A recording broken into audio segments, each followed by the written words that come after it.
And here we are. Welcome back to Redshirt Sophomore Podcast, where we never sit out. We're your host, Matthew and Chris Dawson. What is going on? What is going on? It is week 12. The preview. We're already here in week 12. It's a shame. It is a shame that we're already here, but it's a good slate this week. Not in the SEC West, but in Every some other year, man. places. Every Not in, year. in some other places as well. Specifically like upset meter, man. It's a tough week for us picking What's it going to upset be? meter. But hey, no matter. Yes, it is eve of rivalry weekend. I get it. You're excited for Thanksgiving. Do not overlook this weekend, though. Stuff always happens. You can never count out November. Like, who knows, man? I know we're excited for these games. We're going to break them down for you guys. Obviously, don't forget to like and subscribe if you're new to the channel. We appreciate comments as well. Any kind of support, we love it. It means the world to us. And as you guys mean so much. We're a grown channel right now, and this is awesome. This is really exciting. Yeah. We got 9 games we're previewing. 9 games.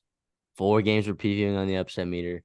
And then we got a little Dawson's Diner best bets.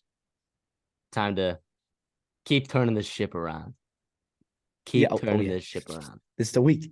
And guess what? Today we're coming down to you. It's if you're watching this video, it's probably gonna be Wednesday, a day earlier than our Thursday thing. So, we're coming to you guys. We're giving you an extra day to watch these videos, get ready for the weekend. So if anything, that deserves a like. I think it's because we're giving you an extra day. So why I not hit agree. that like button, hit the thumbs up, Yeah. and You're getting these, and you're getting the Dawson's Diner best bets a day early. So you're going to get these lines when you get them. But and also be wary. These picks are put out on Twitter days in advance. So if you don't before follow us on Twitter lines move. at the Redshirt Soft, if you don't follow us on Twitter, there's a great chance you're not going to get these lines. All right. But regardless of that, if you still want to interact with us on this channel, you can tweet at us at the Redshirt Soft. You can email us at the redshirtsophomore@gmail.com. You can comment on the YouTube videos. What are your predictions for these games? What are you guys feeling? Are you guys fans? Do you guys have special injury report news that maybe we don't know about? Because guess what? Feels like there's a lot of injuries this week, and I don't know jack about any of them.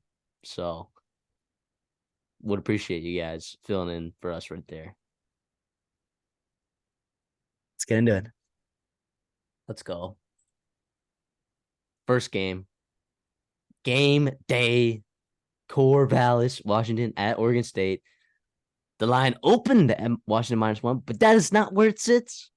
The market has moved it to Oregon State -2. That's right. In Corvallis, the Beavs are favored against an undefeated Washington Huskies team. Is this a situation where the wrong team is favored? I mean, the team was favored the first time, and then it moved. I get it. Like, you all went on the road. You have no idea. Washington has been trending down. Oregon State's been playing really good football. They lost to a super hot Arizona team, I believe, on the road there. Like that, this is a really good team with good wins over Utah, UCLA, at Colorado, Arizona's tough loss. But like the meat and potatoes of their schedule, we talked about it all year, was going to be all right, week 12, week 13, Washington, and then at Oregon, right? By the way, Oregon State still controls its destiny, by the way. Oh, yeah. For conference, they still control their own destiny as long as, I guess, Arizona has to lose, which is kind of crazy. But there'll be a three-way tie there. Who knows how that's going to shake out with Pac-12? But regardless, though, this means everything for Jonathan Smith, for Corvallis, for Oregon State. Leaving the Pac-12 wouldn't it be awesome to send out Washington and Oregon, two teams going to the Big Ten with a loss there? Yeah, and one of the teams that's getting screwed in all this is Oregon State. How Exactly. gigantic of a middle finger would that be if they go out, win these last 2 games, find themselves in the Pac-12 championship, and then win it, and prevent the Pac-12 from making the college football playoff. and Give them one last prevent spite the to the conference that self-destructing. abandoned them. Exactly, that would be a gigantic middle finger. And with that being said, I am on the Beavers, the Oregon State Wow. Beavers. Look, this offensive line, Washington's defensive line, and their defense in general has been very questionable. Mm-hmm. Very, very, very questionable. Mm-hmm. So Oregon State's secondary, I will admit, is a little bit questionable. Can they just make enough plays? Can they make enough plays? Can they control the line of scrimmage? Because also, too, Washington's last couple of weeks, we've seen like when things aren't going right in the pass game, they've been able to run the ball as well Yeah. at times. I don't think Washington can run on this Oregon State team. I do think Damian Martinez. I mean, for a guy that gets snubbed of every touchdown ever by Deshaun Fenwick and DJ in the red zone, that dude was explosive last week. It was against Stanford. I don't care. This is Damian Martinez's game. It's his game to win. I love Deshaun Fenwick too. He's been actually way better this year than I anticipated. But give me these Beavs at home where they have been lights out all year. Okay. I love it. I love it for you, not for me. I love it. I'm going to take Washington. I've been riding them with all year. Us two, you're going to give me a couple points, whatever. I'll take the money line. I'll take, plus odds on that. I just think this team's on a mission. And I would not argue that Oregon State's also on a mission. I just think Washington is a team on a mission that's more talented. Right. I love the coaching staff for Oregon State. I love the makeup of the team. I love the running game. I love the defensive line, front seven. Like I love all that. You mentioned it though. That secondary scares me. Scares me. Roma Dunze, Jalen Polk, those guys can feast. And guess what? Like we saw this in big games. You've seen LSU, right? And I'm not comparing this secondary to LSU. That's a totally separate thing. But like Alabama and a lot of other teams like get right against that defense and that secondary. Such a liability in today's college football with the passing, with the explosive plays downfield. I think Michael Penix does enough. I know they've been, I wouldn't say trending. People have been saying trending down. Okay. I wouldn't say that. I think they played really good football against USC. I think they played really good football against Utah. They took Utah's best punch. In the second half, Utah gave everything it had, right? Kyle Whittingham, just Bryson Barnes gave one last final punch to try to knock you out, and you stood there. You took it. I get it. You're at home, whatever. But you responded in the second half. You played great defense. You got stops when you needed to, and then you moved the ball. You ran the ball effectively. You mentioned it, though. Oregon State's got a good front seven. I think Good I think enough. Dylan I think Johnson, it's good enough. it's the strength of their defense, right? Like they're gonna you're gonna want to attack their secondary, but also like Oregon State knows that, and I don't think they want Michael Penix and Polk and Adunze to like run all over them. I think they're gonna help their secondary out with like blitzes or different run stunts or passing stunts, whatever else. Like you're gonna leave yourself either susceptible to a big play or to like 7-8 yards in the run game every play, right? And I think that's where Washington. I trust that offense and Michael Penix to be surgical, to go down long drives, run the football, take care of the football, and an opportunistic secondary. You mentioned it, just have to make a couple plays. I don't think Michael Penix lets them. I think they go on the road and they get a win. But you mentioned it though, it'd be awesome. Jonathan Smith, right? First of all, like there's all these coaching, Jimbo Fisher, Texas A&M, right? Like Mississippi State's open, a bunch of other places are going to open. Like Jonathan Smith is going to be in a lot of those coaching things, but I think he loves Corvallis. I think he loves it. I think he's a really good coach, and if he wins this game, he's going to be right at the top of so many fan bases and athletic directors, list for potential candidates. But if I'm Oregon State, I'm trying to hold on to him. Right, hold on what you can. Pac-12, it's falling apart. Don't let you guys fall apart. Yeah, I'm interested to see like because this was the market move this, right? So people obviously believe that Oregon State can win this football game. The guys in the comments let us know. Like, are more of you confident in Oregon State like I am, or are more of you confident in Washington? Because it feels like I feel like I'm a bit on an island on this one, but yet the market moved in my favor. So I don't know. Feels really weird. Feels really weird. The question for you here, though, DJ, you're picking Oregon State, and that means you're picking DJ. I know you mentioned Martinez, right, in that O line, really good players, but DJ is going to have to make some plays. And while no means has Washington's defense been perfect or flawless, DJ can be got in big games against somewhat opportunistic defenses, right? Like, I know he's at home. How do you feel? I Does that mean, make you nervous? he hasn't been got at home this year.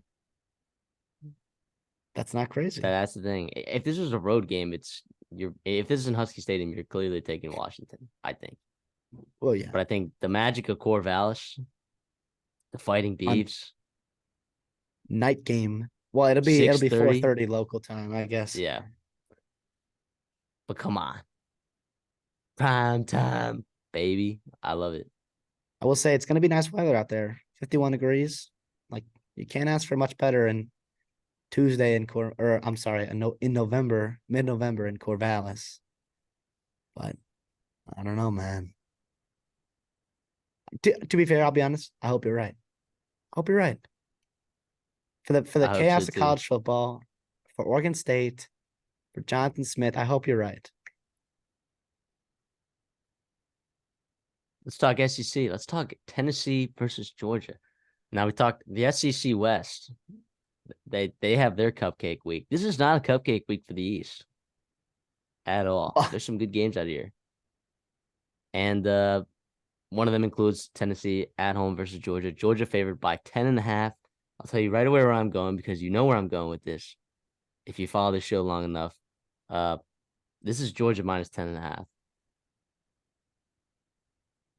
Georgia Yeah, is getting right at the right time. I don't even know if this number accounts for Brock Bowers. Because this offense with Brock Bowers without Brock Bowers continue to get better, right? And then of course it exploded again last week with him. Wasn't even utilized all that much. I don't even think this number includes Brock Bowers completely, like it should. So I think it's 10.5.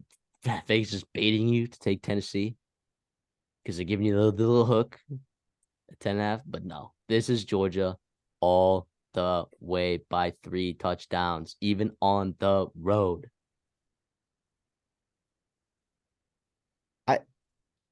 I'm going to come on and say I think you're right. I'm going to pick Georgia as well. I just cannot deny how good Georgia has looked and how they are peaking at the right time, offensively and defensively, and how Tennessee has just not been impressive pretty much all year long. One half against Bama, right? A quarter against Missouri. Like this team is not a great football team, but yet it scares me. And the reason why this line is low, 10.5. I know it's a lot, not low, but it is low.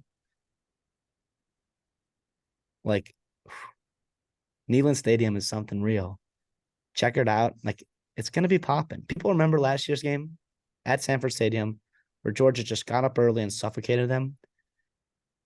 I do think first of all, this identity of this Georgia team, it's not that. Like I think Georgia, if they get up early, they're gonna extend this lead and blow them out.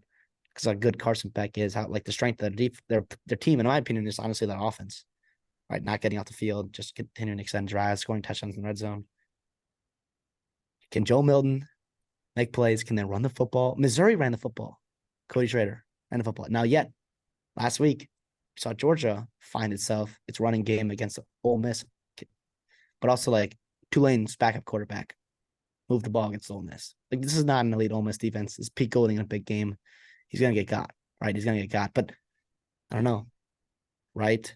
Squirrel right. You got guys on Tennessee that can make some plays. But yeah, you said it. It's not gonna happen. Not this week. Not this year for Tennessee.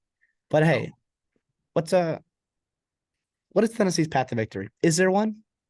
But there is one. I think there is one. They need to run the ball effectively the entire game, and Joe Milton can't just play one good half of football. Yep. Can't play one good half of football. Got to play 2. Georgia shows up, plays a B- football game. I think they still will. I think they still win by cover. 6 points, by 7 points. They cover. Wow. I think they could still cover with the B game here. That's crazy. Is Jamon Dumas-Johnson? I think he's still out, or he was out last. I think that's a big loss for him in the middle there. I like Smile London. I don't love him, and I know I get it. He's a good player, very good athlete, whatever. Jamon Dumas-Johnson makes the defense go in the middle there. In my opinion, I think he's a big loss. With Tennessee's weird stuff, they put you in binds. Who knows what can happen at home? But if Tennessee jumps on them early, we saw it in the Auburn game. Okay, now this I think is a different Georgia team than they played against Auburn, right? That team, Georgia you don't notice it because it's 5 stars over the field, but they were banged up beginning of the year, right? Carson Beck was still finding himself. He made one mistake there that helped Auburn get a short field. But we saw a hostile environment on the road for Georgia. They haven't been in one of those since Auburn. Now that yes, they played neutral site, Jacksonville, I don't Florida. Know. Yeah. Vanderbilt? Nah, I'm kidding. You're right. You're right, though. You're right. 100%. So, it is something it's hard to go on the road and win in conference, especially a hostile environment. If Tennessee gets up early, we've seen Neyland Stadium really get into it. But yeah, I'm more so trying to talk my way into being really invested in this game. give Tennessee a chance. But at the end of the day, man, Georgia's a wagon right now. Carson Beck, is it? Well, I don't think it matters what he does. I think he could go for 25 for 28, 300 yards, 3 touchdowns, and nobody would care. Like, oh, he's just No, no Carson Beck for Heisman, man. He deserves it though. which is very disappointing for my future that I laid on him at like 40-1. The Very thing is, disappointing. it's Heisman voters for you, man. I mean, just last week he was 12-1, and then oh wait, he beats Ole Miss and puts up 50 points on them, and then he drops down to like 40-1 again. Like, come on, what are we doing? Yeah, But I will say like Carson Beck, he needed Tennessee to win that game last week. This would be a top 10 matchup. I don't know, but I mean, last we'll week was see. top 10 matchup, but people forget. I don't know. Yeah, I guess The so. week But before, Missouri that was ranked 12. I mean, Missouri looks like one of the top 10 teams in the country, if you ask me. So I it's don't like it know. was when Bama was just rolling. Like they were double digit favorites against everybody, and like it was hard to like other than LSU and Auburn every couple of years. Like it was hard to like really get invested into a regular season conference game for them. And like that's the Georgia factor right now. We're seeing it play out. Georgia's got Tennessee and Georgia Tech next week. And Georgia Tech talk about giant killers. Yeah. Nah. By the way, I'm not gonna. 3 straight weeks against top 15 ranked teams for Georgia, and 3 straight times they are favored by double digits. That's the gap that we're dealing with here. That's the gap. So And they've covered in 3 games. No, they didn't cover Missouri. I'm they, sorry. they only covered the Ole Miss game. So, Yeah, but I look, missed. I've been on the right side of a lot of these Georgia games this year. I I'm was on over. I was on the right side Except of it. Actually, I think I'm 3-0. no, you're 4-0 back No, to I'm Kentucky. 4-0. Back to Kentucky. I'm 4-0. So let's stay rolling. Let's stay 5-0, by the way. Let's stay 5-0.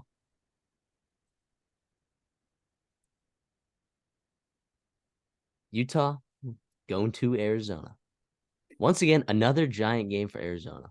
Gotta love Arizona in these great spots. Arizona's favored by 1. This opened at a pick'em. You can still get some pick'ems out there. Uh, but for the show's sake, we're at -1, and so that's what I'll be doing. I'll be taking Arizona -1. Oops. Sorry, Utah. I love you, Utah, but on the road against just what feels like kind of a team of destiny right now in the Pac-12. Like, kind of feels They are like awesome. I know it was a close game against Colorado, but that was Fafita struggled in the first half. Colorado's punter was the greatest punter that I've ever seen at the collegiate level, aside from like J.K. Scott for a game. I don't know. I thought in the second half, Noah Fafita got it done. I got Jonah Coleman got it done. They might not be able to run the ball that effectively against Utah, but if they just do enough, I think that defense can slow Bryson Barnes down because I think, well, at this point, a lot of teams have been able to do that. So, but if Bryson Barnes plays like he did in the first half yesterday, I think Utah could put the hammer down on Arizona for sure. But I'll take Arizona at home. I'll be honest here. I don't think it's crazy to say like Arizona. Well, first of all, I'm gonna take Arizona -1.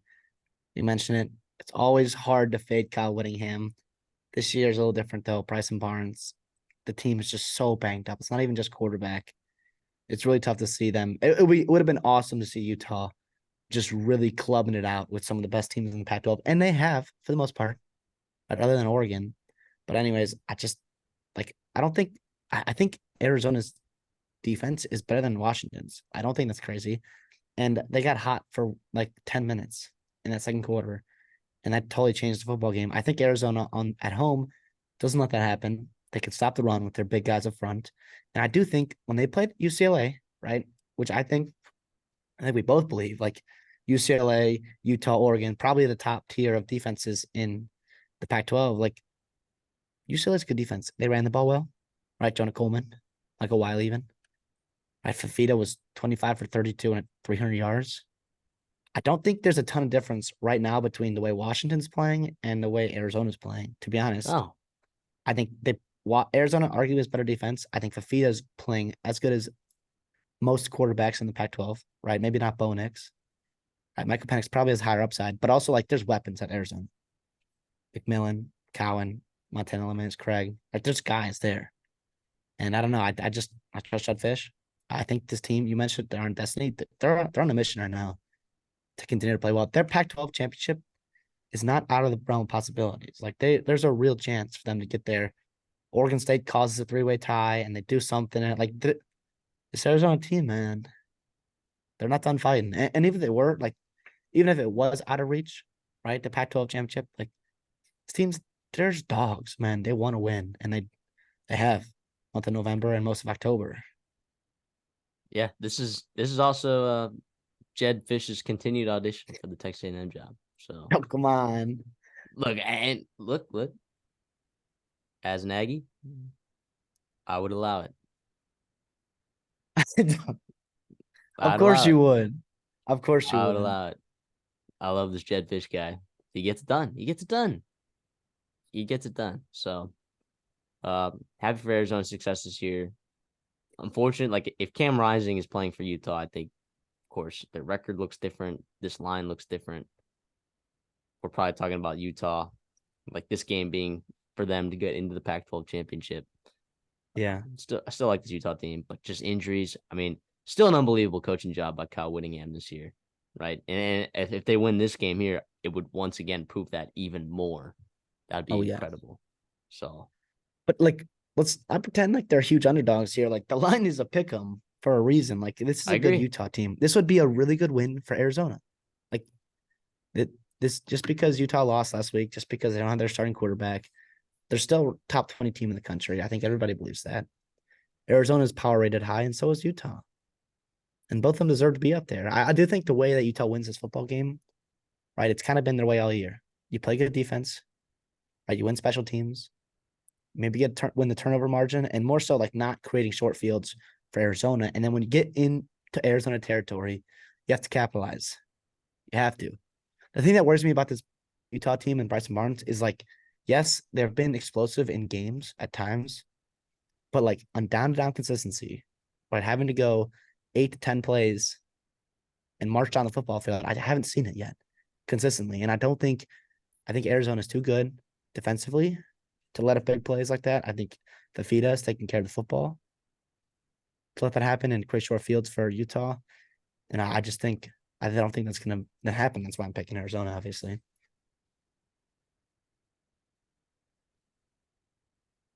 Let's talk about a rivalry game. Kansas State going to Lawrence, Kansas to play Kansas. Kansas likely without Jalen Daniels and also Criminal. potentially out a Jason Bean as well. So they'd be relying on a true freshman walk-on quarterback. That is why this line is at 7.5, by the way. I'm not sure that Jason Bean's going to play, dude. I'm not sure he's going to play. Cole Ballard, though, don't take anything away from him, man. That guy showed heart last week. He did. He's a Didn't get it walk-on done. true freshman. He, He's a walk-on yeah. true Oh, yeah. freshman. And you know where Kansas is, where the needed third string quarterback is right now? His name's Ethan Vasco, and he's over in Coastal Carolina winning ball games. Yeah. So Yeah. that turns out that did hurt Kansas. First of all, Leipold knows how to scout. Leipold knows his quarterbacks, man. So like if Cole Ballard's good enough for him, even if he's a walk-on, he's good enough for me. Okay, well, look, I would love to see where I'll let you take the reins. What are you looking to see from this game? I think first Devin Neal, right? We saw him have some explosive runs against Texas Tech last week, albeit you're at home.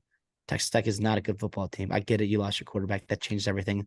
But at the same time, like Brendan Morton, Texas Tech has had plenty of injuries as well. Like this is college football. It's November. You have to be able to adapt. You cannot just blame injuries for a loss. But at the same time, like the reality of the situation is Cole Ballard was not prepared to go into that football game. Or like I'm sure he was, but like not like really like it wasn't part of the game plan. And boom, all of a sudden, Texas Tech jumps on you. Bean gets hurt and like totally different football game by then. Taj Brooks got us on the ground. I just think, even though you're at home here, I don't think you can get it done. Kansas State, give me Kansas State. 7.5's a lot in a rivalry game here, but I'll take it. I do think like you got some athletes on the outside. Lawrence Arnold, little catch and run situation, like do something there, make it easy on Ballard. And I trust Leipold and staff to do that. I know they will, but it's easier said than done, you know. And Kansas State, good football team, just a good football team. Yeah. Like they responded, right? Like heartbreaker against Texas, right? In a game you thought you should have won, or you thought you could have won at the end, and you respond against a bad Baylor team and you just run the score up on them. Like this Kansas State team, I know, sure they're probably out of Big 12 contention. I don't think mathematically they are, but like probably are with a couple losses to some of the top tier teams ahead of them. But this team's good, well coached, right? It's November. Like this game, these games matter to these fans, these players.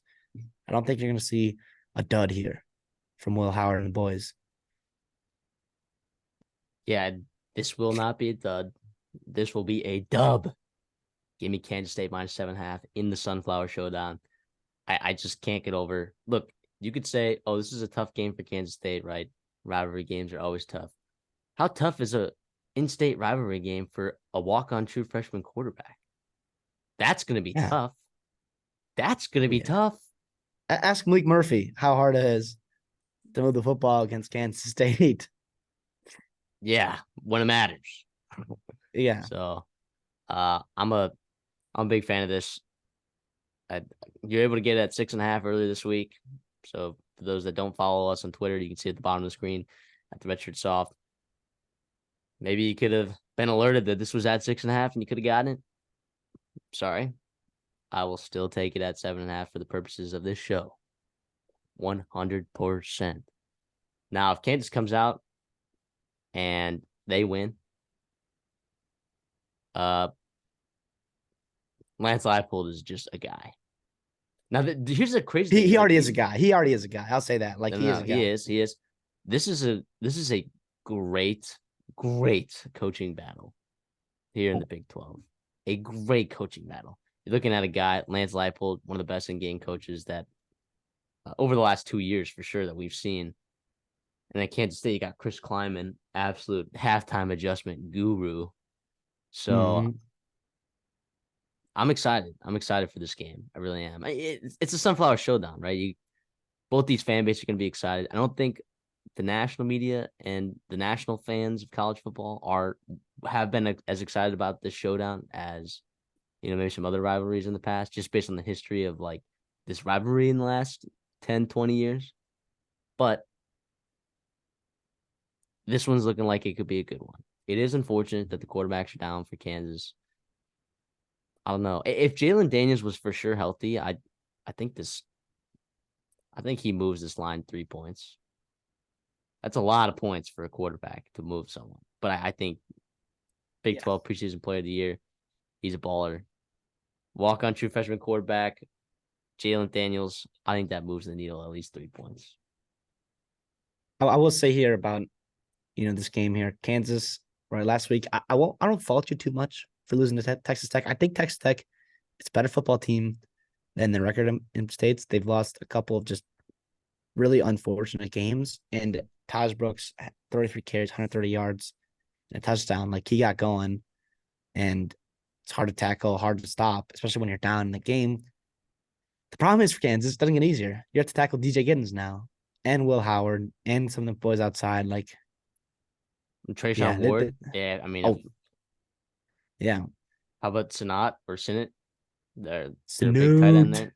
Snoot, is that how you pronounce it? I have no idea how to pronounce it, but guy's a baller though too. But yeah, he's pretty dang good at football as well. So yeah, it's unfortunate. Like Kansas, one of those other teams that like Utah and Cam Rising, the quarterback injuries just suck. And like, well, they probably have one of the best backup quarterbacks in the country, and Jason Bean. Like down to your third string quarterback, it's tough, right? There's no way about it. And it's unfortunate. Like Jalen Daniels on this Kansas team would be just super exciting. Like this would be a really dangerous Kansas team, and it already is for sure. And there's reason, like the fact that this line is only at 7.5 is pretty impressive, as it is. But yeah, I think you're right though. Like yeah, Kansas State, I think is just really really good. Although, like I really think there's some line variances. I've seen 9s out there. There's 8.5s, 8s. I think that's mostly because of the uncertainty of who's playing quarterback at Kansas. Yeah. I don't know. I don't know. So it's weird. So like for the purpose of the show, we'll pick at 7.5, and I guess we're both on Kansas State. But yeah, I'm interested in this game. I can't wait to watch it.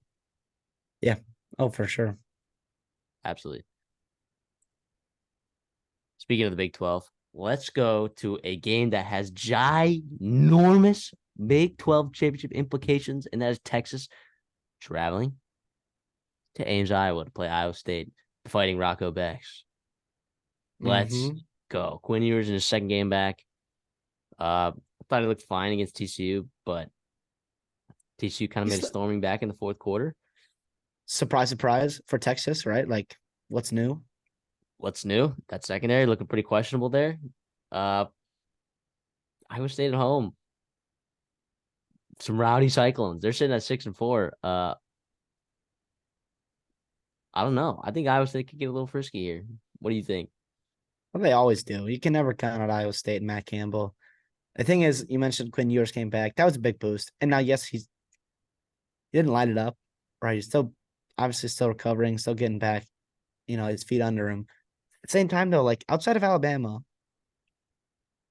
has he really lit it up? Like has he really taken that next step? I think he's better. He's better. He's less not turning the ball over, making better decisions, and they haven't needed him to. They leaned on Jonathan Brooks, but guess what? Unfortunately, Jonathan Brooks tore his ACL. He's done. Right? He'll probably be back next year, which is a big boost for Texas in 2024, but that can't help him right now. Right? And Quinn Ewers, obviously, they have talent there.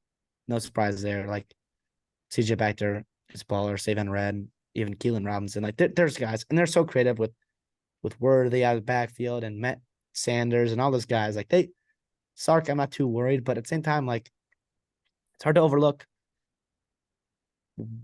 top 5 running back in the country just going down. A guy that was such a pivotal part of your offense. And now you got to go on the road and play an Iowa State team that's hungry, still fighting for a Big 12 championship appearance. yeah.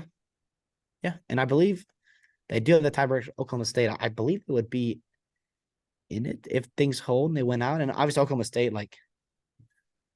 Oklahoma, like a lot can happen in the next 2 weeks, obviously, but 7.5's a lot. 7.5's a lot. I'm gonna stop right there. I'm gonna let you do your thing. I'm gonna wait and make my pick after you. Give me Iowa State plus 7.5. But I will take Texas to win the game as well. So maybe we middle this. I do think this Texas team, like, they know what they're playing for. Iowa State's playing for a Big 12 championship, but Texas is playing for a chance to win the national championship. Yeah.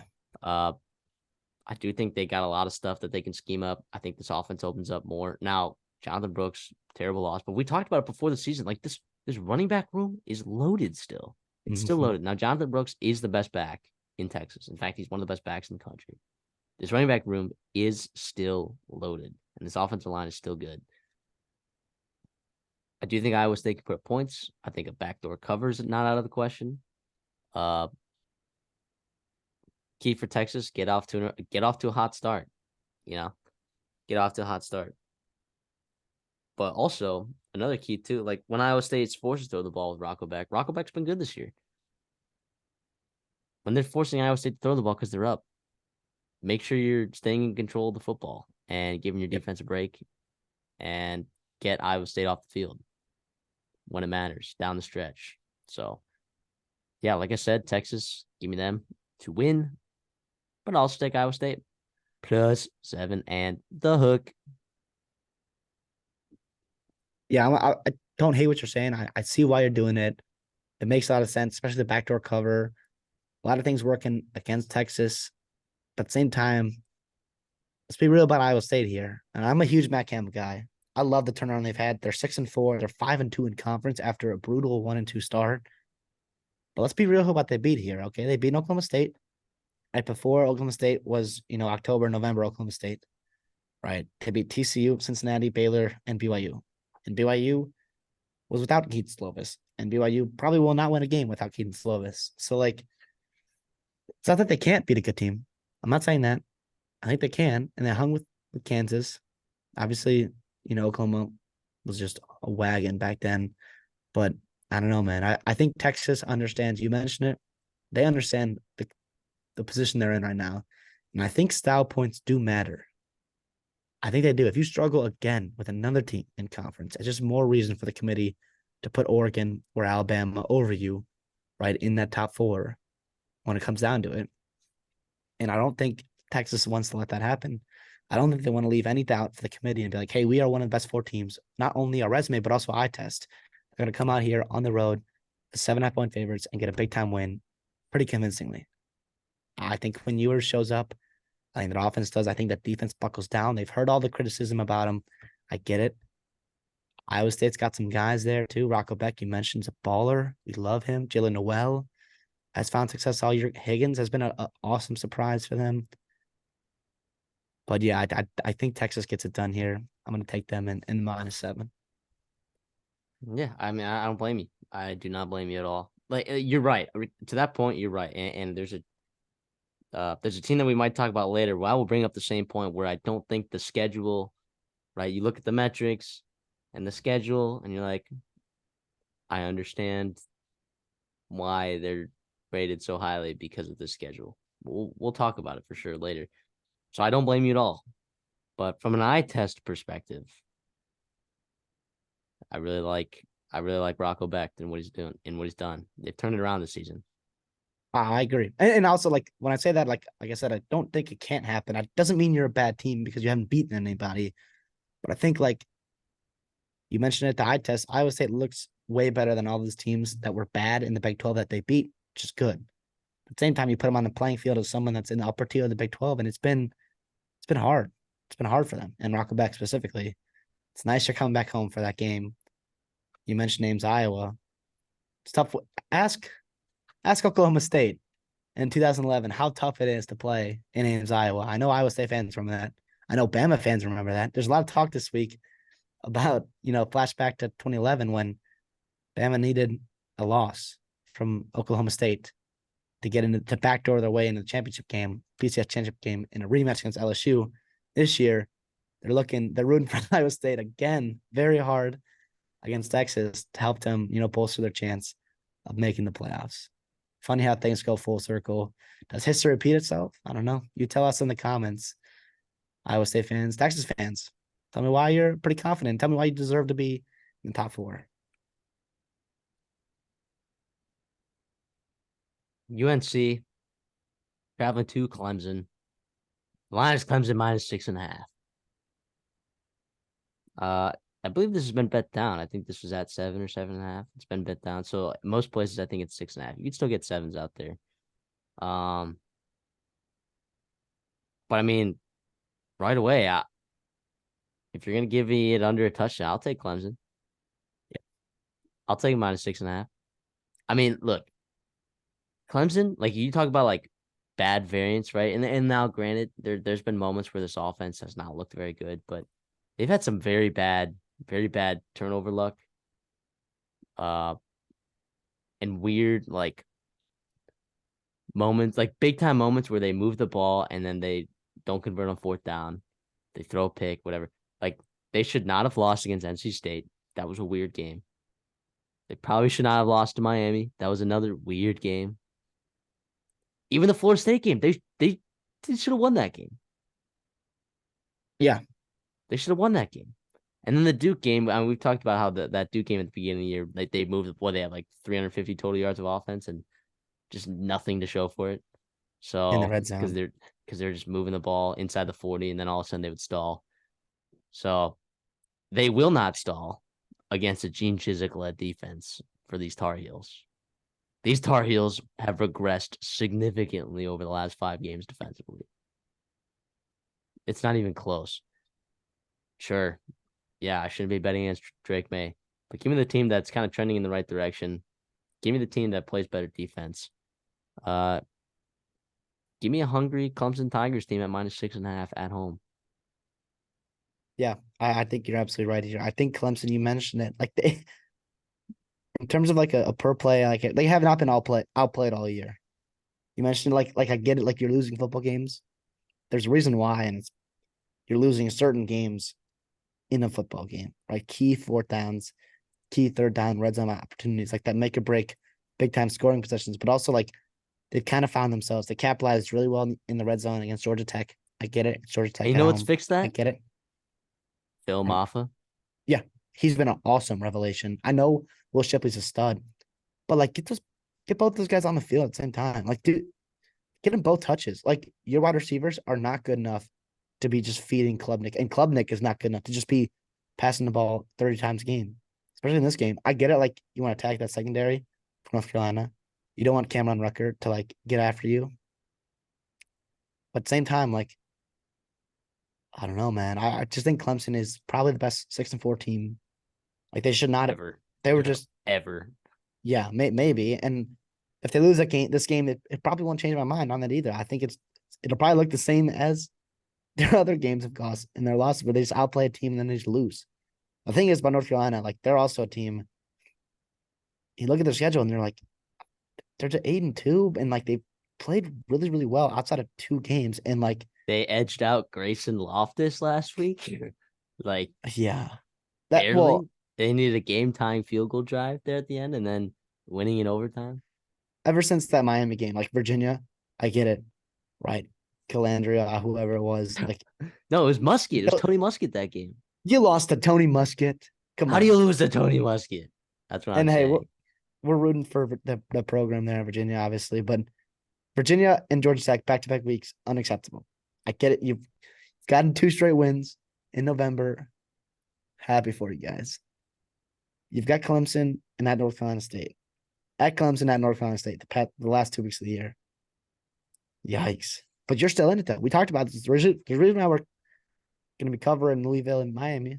Stay tuned for that. But, like, that game matters for North Carolina to sneak their way back into the conference championship, right? Like, and give Florida State a real chance, a real fight there. If you're North Carolina, you got to run the football, which teams, to be honest, have not had a ton of success on Clemson. They got a good front there. I really like their front. Lost some guys in the draft, and they're really good up front. Their linebackers are incredible. Trotter and Barrett, like they're really, really good. Drake May, I think too much is going to be put on him. I think he's incredible. I think Tess Walker's a piece. I think like I love May, but at the same time, like it's only so much he can do over a 12-game season. And we saw that come to fruition last year, where they really struggled in November. And this year, I think that's gonna happen as well. The defense is falling apart. It's playing well the first half of the year, not since mid-October. And then obviously I don't know. Clemson is just way better than you think they are. I think that's what it is.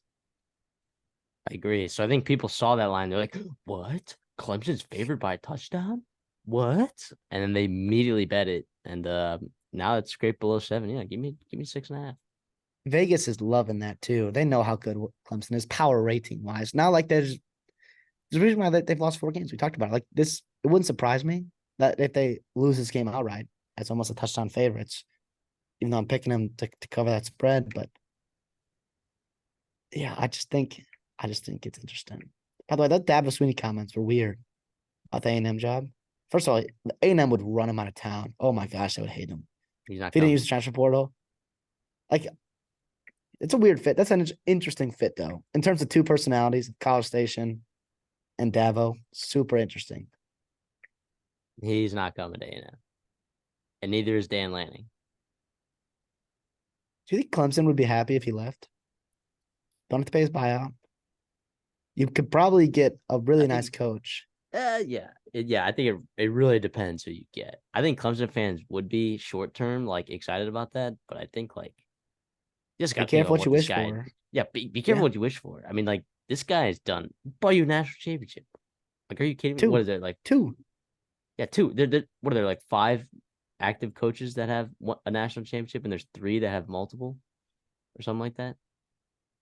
Yeah, it's So Kirby Smart, Saban, and Dabo right now. Now that Urban Meyer is gone. Not for long, no. Obviously, he'll be coming back.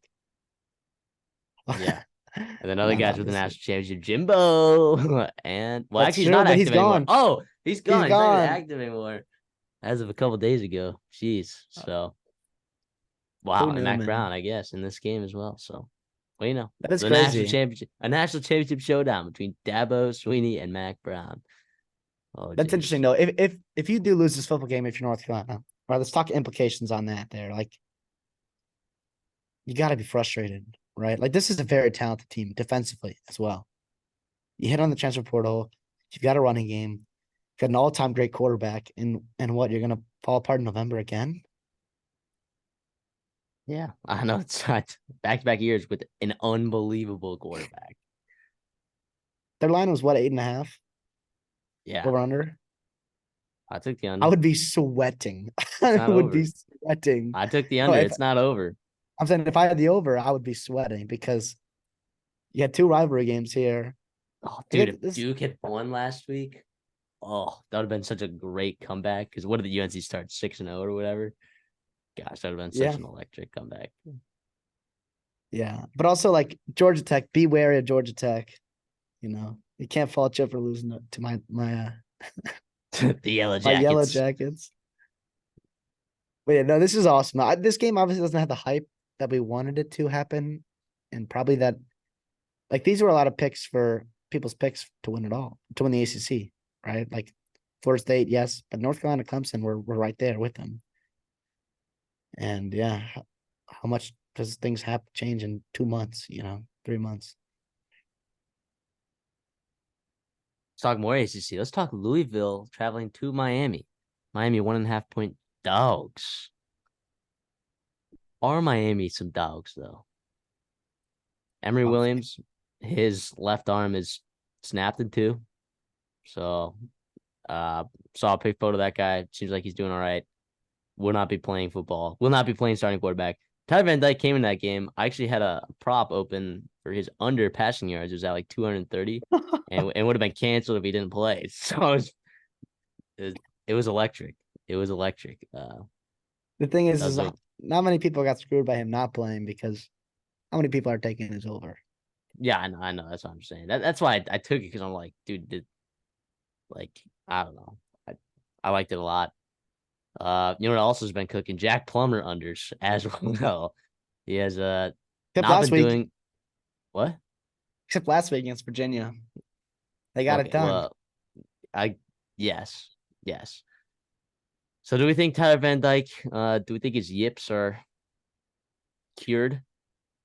Do we think all of a sudden that Miami can beat this Louisville team at home? I Here's the thing. Like you mentioned early in the episode, like as I mentioned, Iowa State being a team that's like, yeah, they've won a lot of football games, but who have they beaten?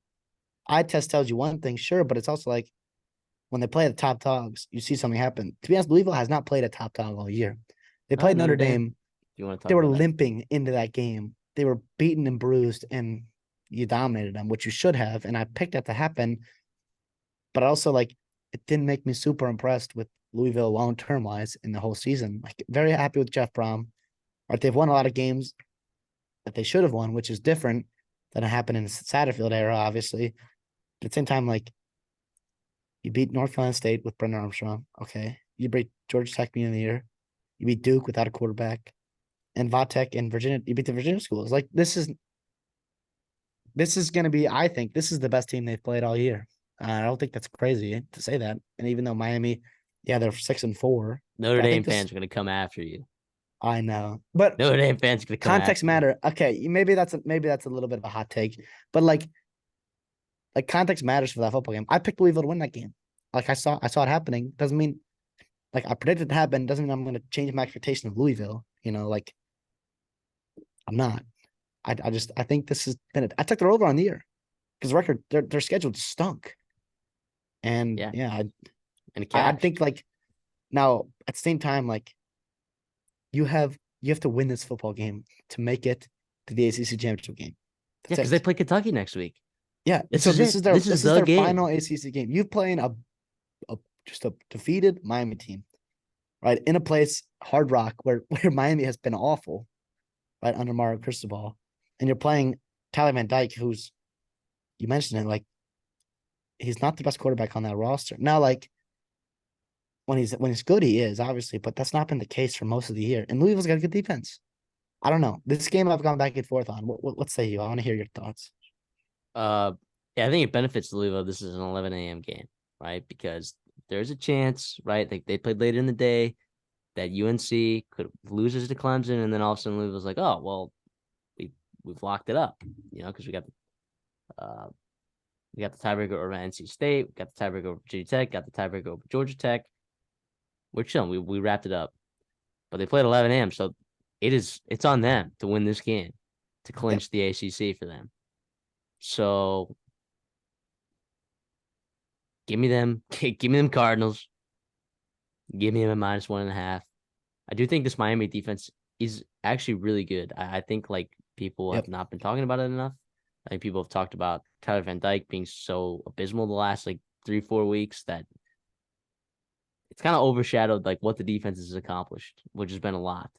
So I think this is a really close game, and that's reflected in the line, right? But if you're going to give me a Jeff Brom versus Mario Cristobal in a game where Jeff Brom has a chance to go to the ACC championship, we talk about coaching matchups all the time. And I don't think that there's a single person out there. And if you are out there, comment, let me know, give me your argument. But there's no way that Jeff Brom is not a better coach than Mario Cristobal in terms of In game game. management, in game, Yes. no game plan too, game plan, game management, Yeah. and Like this Louisville from team's talented. Sunday to Saturday afternoon, like game and to all 60 minutes, like give me Jeff Brom. Absolutely. I do think like last week I watched that whole game. It was a tough game to watch, although Calandra is awesome. There were some highlight plays. Of course, I'm talking about Virginia at Louisville last week. I believe it was Thursday night. Like,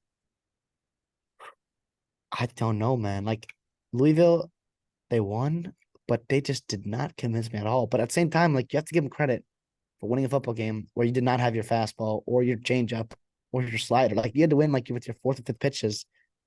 Impressive. Good coaching. That's the sign I think of a good team. Like some people come away with that, like, oh, I'm not impressed. But no, like to me that means that gives me a lot of hope for Louisville and Jeff Brom. I do think my They've won the close games. yeah. They've won them But at the this same year. time, like, is that not that like not to discredit Louisville or anything, but like sometimes I change it. Like that's almost variance, bounce a ball type thing, you know? Well, yeah, I So I mean, don't know. yeah, Georgia Tech was a one possession game. Indiana was one possession game. NC State was one possession game. And Virginia was one possession game. And they've come out on top of all of those. So if you're telling me this is a one possession game, give I me the don't blue. trust Miami to win a one position game. You mentioned it though. Their defense really impressed with them against Florida State. They shut down, and their offense did not help them at all. And yeah, I do think this is it's a low scoring game. I feel better picking the under than the spread, honestly. But if I have to take one, I guess I'll take Louisville -1.5. I just trust them a little bit. I trust Miami less than I trust Louisville, if that makes sense. And I think Louisville has a lot to play for. Not that Miami doesn't, right? But I do think Louisville knows what's in front of them. And regardless, this is incredible, successful season for Louisville. They're 9-1 right now. Even if they finish 9-3 somehow, like that's still a really good year. You're exceeding your Vegas expectations, which to me is the mark of a successful season. And even though, like, yeah, that's what I'll say. I'll leave it at that.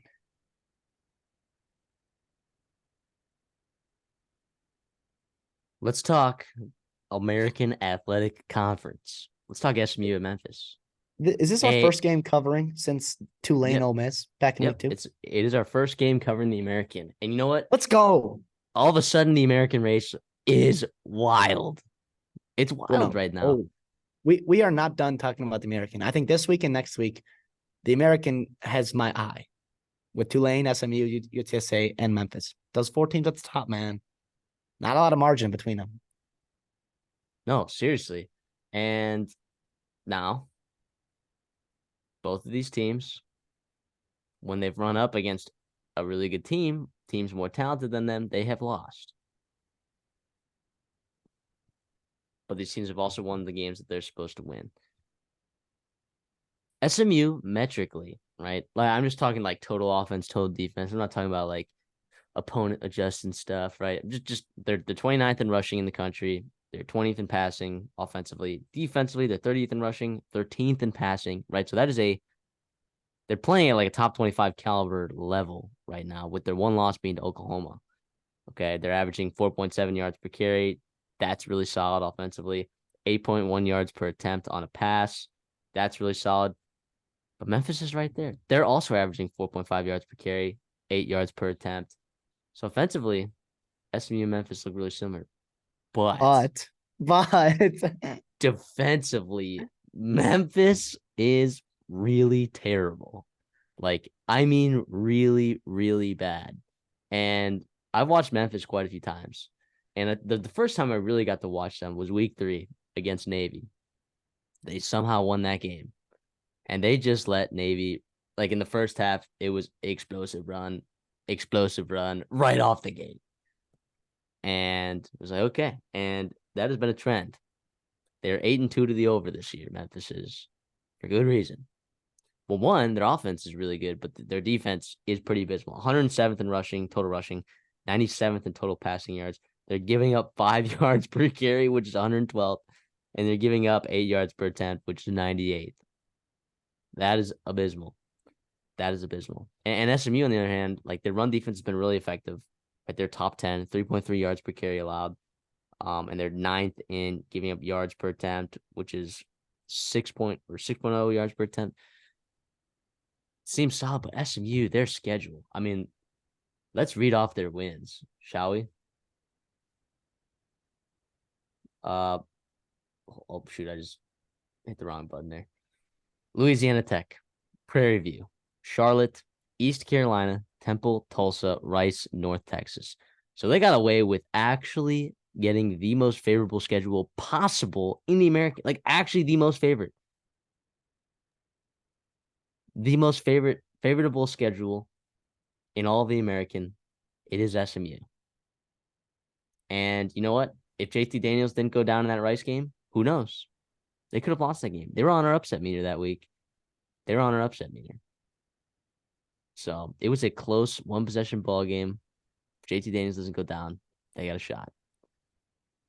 So I think this is a blisteringly high scoring game. Like we're talking 80s, 90s, 100s, right? The over under I think is at 67 right now, 66.5. If you follow Dawson's Diner, if you follow us on Twitter at the Redshirt Sophomore, you can see at the bottom left hand corner. You would have gotten this at 66 earlier this week. That's where it's at. You're going to be taking the over in this game. You're going to be sitting back with your popcorn and watch the fireworks, right? So I will be. Oh, gosh. I'm going with my gut here. I'm going to do another one of those middles.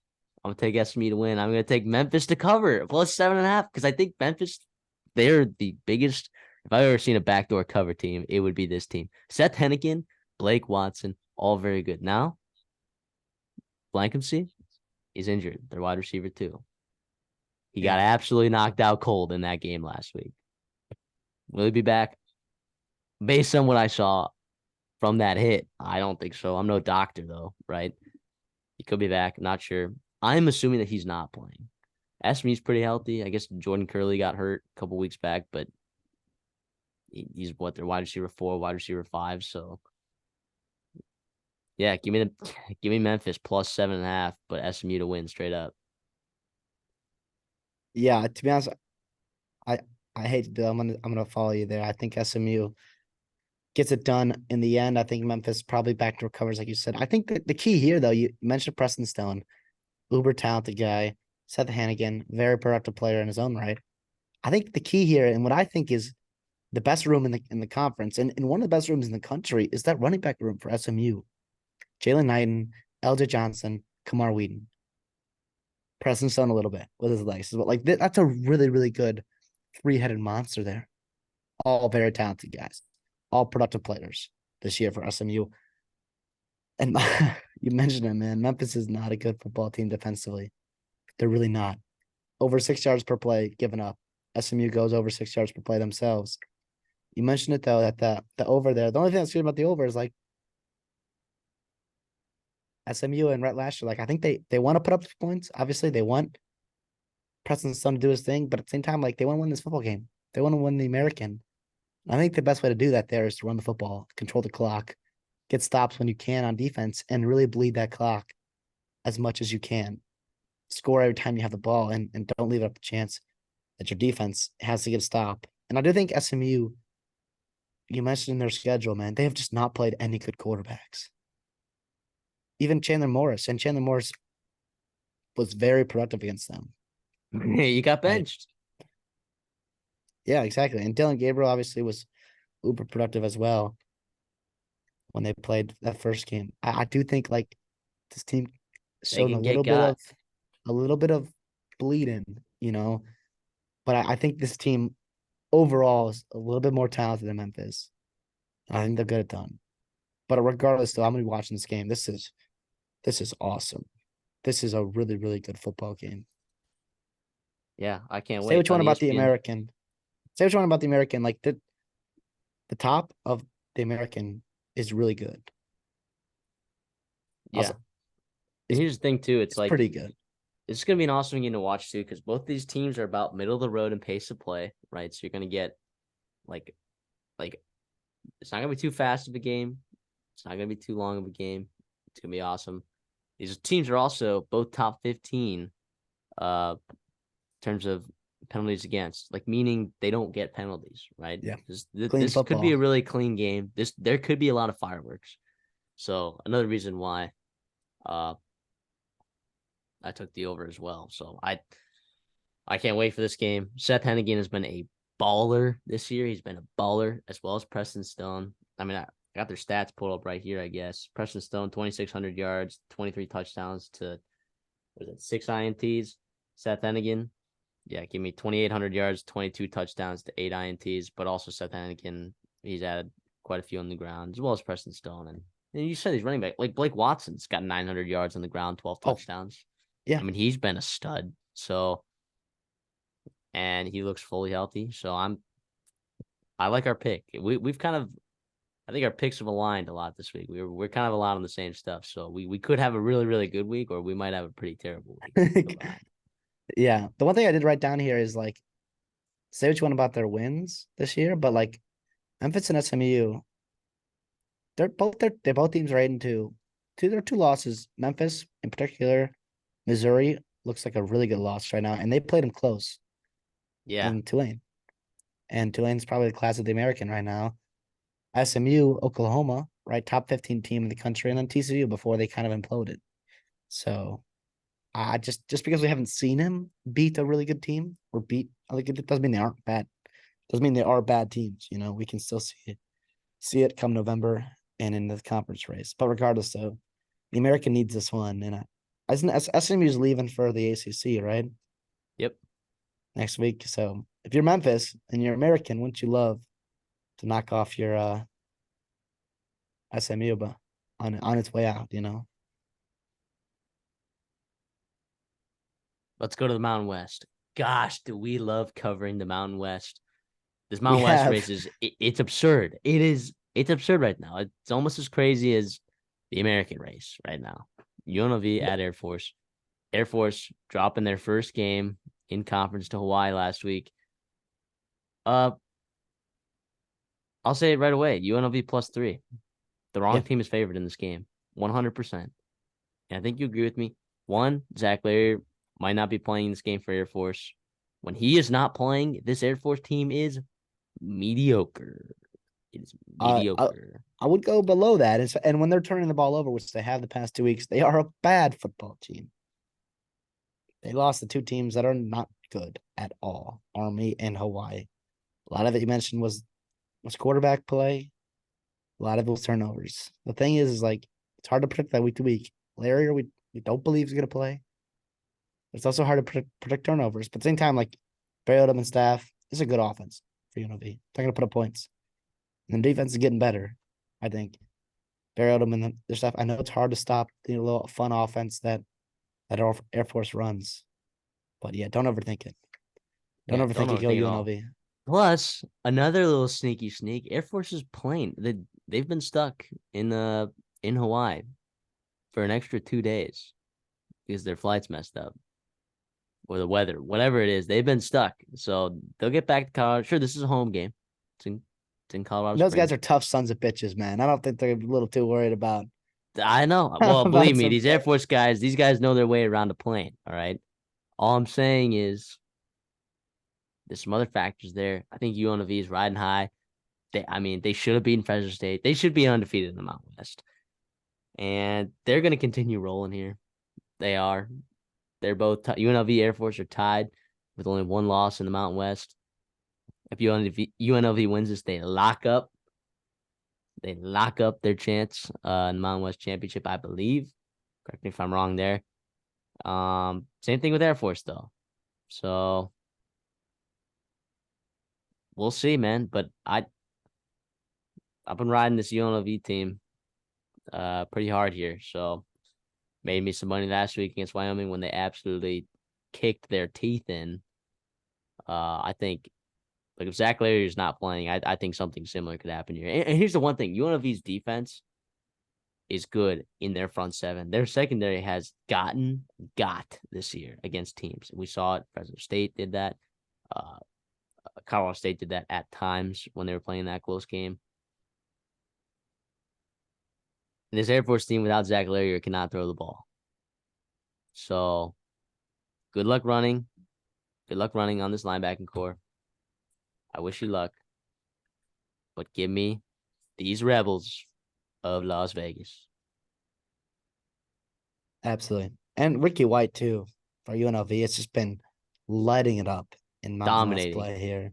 I don't think that changes. I don't think that changes. He's going to be the best player on the field when he's on it. And Maven's a baller as well. Jaden Mavia for UNLV. He gets it done on the ground as well. Mava. Wish I knew how to pronounce his name. They don't really tell you how to pronounce these guys' names, so except on the broadcast, but I don't really watch broadcasts with sound, to be honest, most of the time. Yeah. So well, when you're watching like 5-6 games at a time. Yeah, like how am I supposed to have sound for all of these guys? So you can't. So we're always gonna ask forgiveness for our pronunciations. I mean, please tell me how to pronounce it.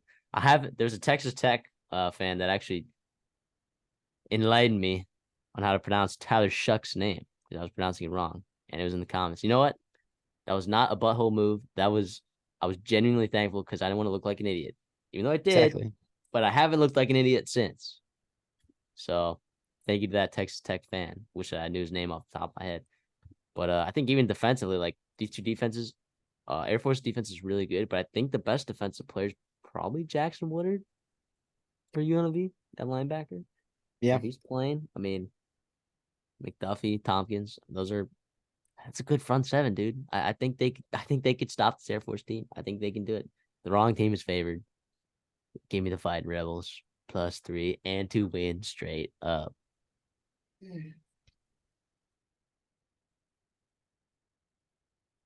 Whoa, it is time for upset meter.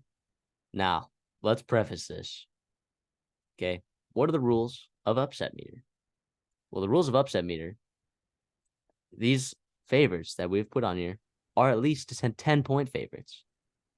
The average spread of these teams that we've covered is about 13, which gives us about a 14% inherent odds to win these. And we're hitting at about 18%. So I'd still find that pretty good. The problem with week 12 is that there are cupcake game galores around the league. And if there's not cupcake games, there's some really tight lines with some teams, some really important. There are not a lot of games to pick from for us. There are not a lot of games. So we did our best. To preface this, I don't love any of these. I don't love any of these. It was hard. But at the same time, like those are the weeks that like shit happens. I know. Shit happens. We know better than that, but we'll do it anyways. Yeah, we'll do it anyways. Let's talk about what feels like one of the teams playing better football in the country is Missouri. What, they're on upset meter? Well, they're playing Florida. They're 11-point favorites. They're on the road this game? Nope, at home. 11.5 at home. They're still here on the upset meter. Why? Well, they could lose that game. I mean, Florida's Florida's talented enough to beat a team like Missouri, right? Just and desperate enough too. They and they, they need and they they need a need bowl two game win. wins. They need And they one win. play and they play Missouri and Florida State.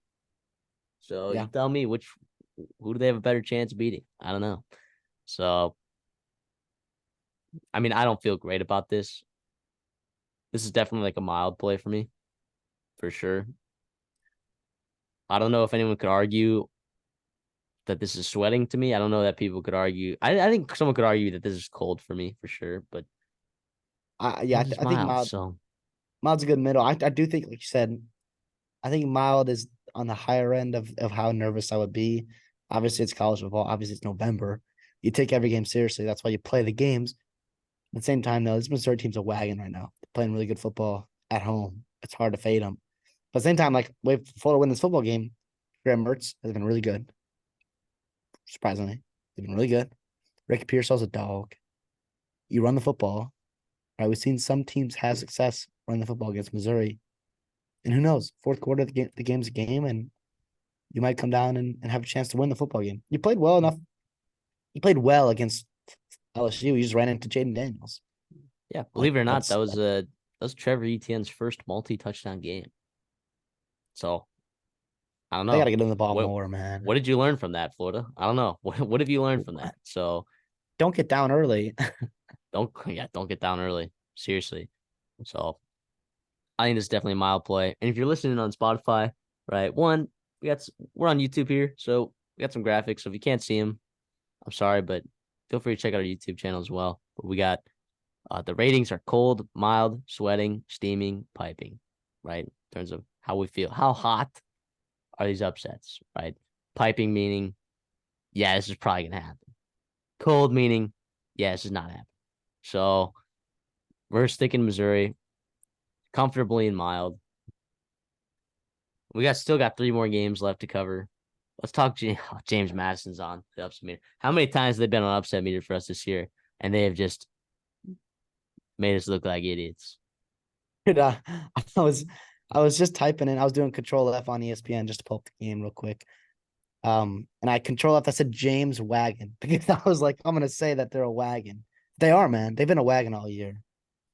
The Dukes, the Dukes, man. They get it done. Yeah, well, they play an Appalachian State team, and the reason why they're on upset meter, right, is because they cannot play for conference championship, right?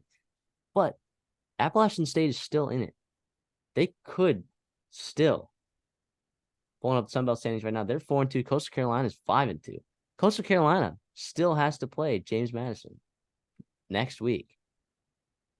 So if App State wins here, there's a good chance James Madison could pull off that win against Coastal Carolina, and that would propel Appalachian State, a team that did not look very good a couple weeks ago, that would propel them into the Sun Belt Championship. So I think Appalachian State gets up for this game. Granted, it's on the road. James Madison is at home. James Madison's been so good all year. They've been so good. But this line's pretty close right now. Oh, it's dropped. Oh, I guess. Down to 8. Down to 8. But hey, like Well, that means we're on to something, you know? look, I guess when we talked about this, it was at 12.5. So I'll cut us some slack there. When we had made this graphic and we talked about this, it was at 12.5 or maybe 11. I don't know. Wow, I can't believe it dropped all the way down like that. So yeah, you viewers are probably looking at this thinking like, oh, you just broke your rule. Okay, I don't care. All right. This is week 12 college football. Give us just one game. All right. You can Give us blame the SEC West for that. yeah, you can Blame blame the the SEC SEC West for West. that. Come on. Give us a chance here. So I think that's definitely a mild play for me as well. Now that looks like it's in cold. I promise you it's in mild because we got 2 other teams that we need to fill in on this graphic.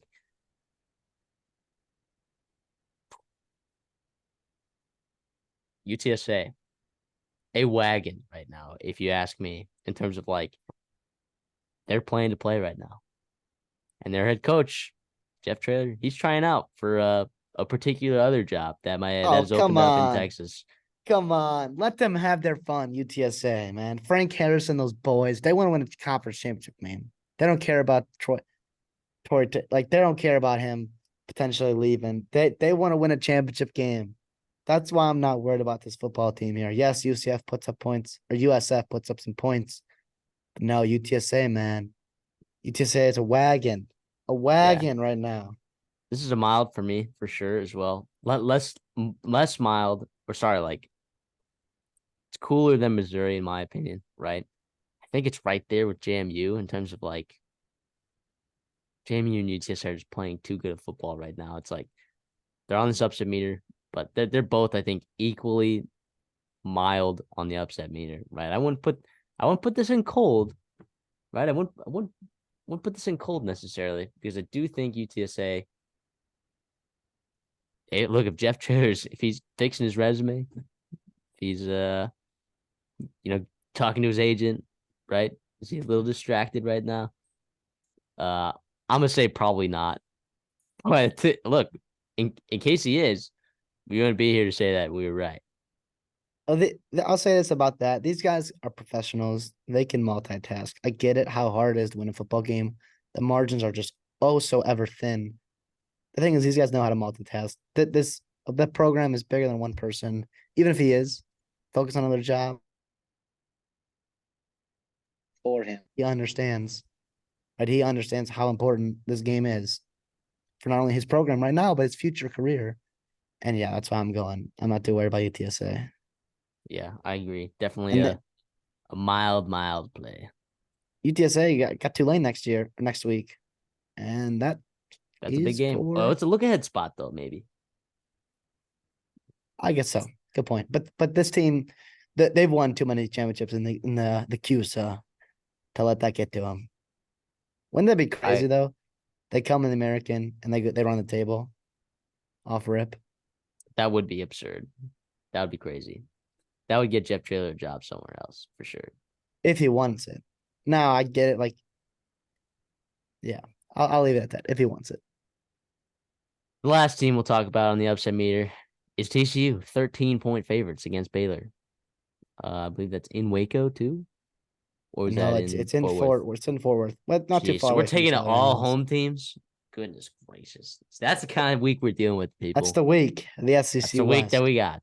That's the week that we got. So, uh, why are they on this upset list? Well, TCU should not be double-digit favorites against anyone in the Big 12, even Oh, Baylor. Even Baylor. I know how terrible Baylor's been, but come on. What has TCU done to earn the right to be double-digit favorites against anyone in the Big 12? Nothing. And what do we also know about the Big 12? Anyone can win in any given week. Is this the week to fighting Dave Aranda's? Save Dave Aranda's job? I don't think it saves his job. To be honest, No, not no, this you're right. game. I don't think he's gone, but who knows? They could be upset there with the progress they've made. But at the same Yeah, time, man, like you mentioned, TCU, both these teams are just not consistent, not great football teams. Like yeah. Like, that's like, I think this is a that's mild why as anyone well. can win this game. Yeah. I think these are all mild, but I also think that they have a better chance getting upset than Missouri does, than UTSA, than JMU. So I will I'll gladly stick them in mild. I guess the upper mild, I guess. I don't know. They're all pretty similar, these upset, like in terms of the rankings. I know the graphic that we have doesn't allow for that fit to occur, but I think TCU's it's pretty mild here. I like the way Josh Hoover's playing, to be honest. He's Playing a the good very interesting ball. guy. And Bailey runs the ball well. Yeah. I just think Williams is had a nice game last week. Really nice game, actually. I think this is more about Baylor. You cannot trust Baylor. Can they get off That's the why I'm mat? not too worried about it. I mean, these are college, like these kids, like I get it's not a video game, but like these kids, they're fighting for transfer like spots next year on the team. And for like nobody's gonna go out there and lay a dud. I get it, like you're disappointed how the year's gone, but they don't choose to just give up. I don't think. I really don't. I've been in too many locker rooms to believe that. I just think it's been bad this year. They've been bad this year, and they might just not be a good football team, you know? Yeah, Simple I as agree that. with that. So recap, we got all four plays in mild, but I'll give you the order of the four teams for you listening on Spotify.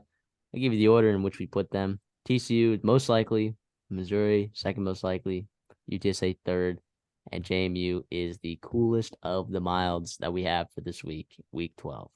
So thank you for checking out our upset meter, guys.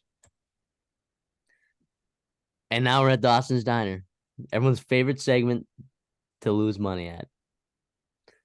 Now, granted, we got 2 weeks, baby, to turn this thing around for the regular season. I'm ready to move on. Like every week, we went even Steven last week. I added a late pick on Twitter on Friday. That was a mistake. If you cancel that one out, it's 2 straight positive weeks. And let me tell you, the variances have been killing me because I've been getting good lines at good numbers. SMU Memphis over 66. You can't get that anymore. I don't care. Still take it. 66.5, 67, 67.5, whatever it is. Take it. Kansas State, kind of at -6.5. That is definitely no longer available. It's only 7.5s, 8.5s out there. That's a stringy one. If you have some insider information on the injury stats of Jason B and Jalen Daniels, let me know. And if you do think they're going to be out, I would take Kansas State at the -7.5. Still, if one of those two is playing, I think it's a little bit more dicey. But look, of course, I'm not bet your money how you want to bet your money, right? Don't let me be the deciding factor whether you place a bet on these guys or not. But I'm just letting you know where my head's at, where the value is. West Virginia, -6. Now, I think there's only 6.5s out there. No need to buy a half a point down. That's ridiculous, if you ask me. Not at 6 versus 6.5. But West Virginia is at home against Cincinnati. That's all I'm gonna say. Actually, I'll say this: West Virginia's secondary is very, very questionable. We saw that last week with Oklahoma. But is Emory Jones going to exploit that? No. Cincinnati's going to try to run the ball with Corey Kiner and Emory Jones. And West Virginia's front seven's pretty decent. So give me the Fighting Mountaineers, -6 at home. And then we talked about it. UNLV got a +3.5. There still is a 3.5 out there. You're probably not going to get one that's under like -125. To feel like you need to, I guess, take it. I don't know. I still think +3 is perfectly fine as well. Get that one at -110. So that's why you got to follow us on Twitter, though, at the Redshirt Soft. You can see it on the screen if you're watching on YouTube. At the Redshirt Soft. You can get these lines early so you can get them before they move. Because guess what? Every single one of these lines is moved at this point. So don't know what to tell you guys. But that's it. Just those 4 games. Just those 4 games for this week. So can't wait to see how this plays out. Can't wait to go 0-4 on some terrible variants, some terrible bad beats. Just kidding. This is a incoming 4-0 week. Count it. Might as well parlay these all together for a nice, easy, probably like +600, +800, whatever that is. I don't do parlay odds in my head very well, but these are the picks. Let's go, baby. Thank you guys for tuning in to the Week 12 preview. If you like the content, like the video, man. Easy rule. And, of course, we appreciate all the subscription recently. If you like our content, you want to see more, we're posting every week, twice a week. Previews, recaps, and once we get into the offseason, there's going to be plenty of coaching carousel, plenty of transfer portal carousel, plenty of recruiting stuff. That's all here. So if you want to be there for that, make sure you subscribe. Hit that bell for those notifications. So can't wait to be back here. We'll be likely posting the recap video on Monday, so be tuned for that. And then there's 2 weeks left of the college football season. So thank you guys for joining us in this journey. We have loved it. It's been amazing. We're going to keep doing it. The reason we're keeping doing it is because, in large part, because you guys keep supporting us. So thank you guys. CD, you got anything? No, like you said, thank you for supporting us. We love you guys. We love the support we've been getting. Obviously, feel free to contact us in any way you can. And I continue to stay engaged in our content and college football in general. Like, enjoy it. It's November, man. This is awesome. It's going to be gone here soon. But obviously, like you said, the offseason, it doesn't go away. College football is a 12-month-a-year sport. But we love November as well. We've got 2 weeks left in our Pac-12 regular season ever. We've got 2 weeks left of Pac-12 regular season games ever. Criminal. Let's go. Let's watch every single one. Thank you all, and we will see you guys in the next one.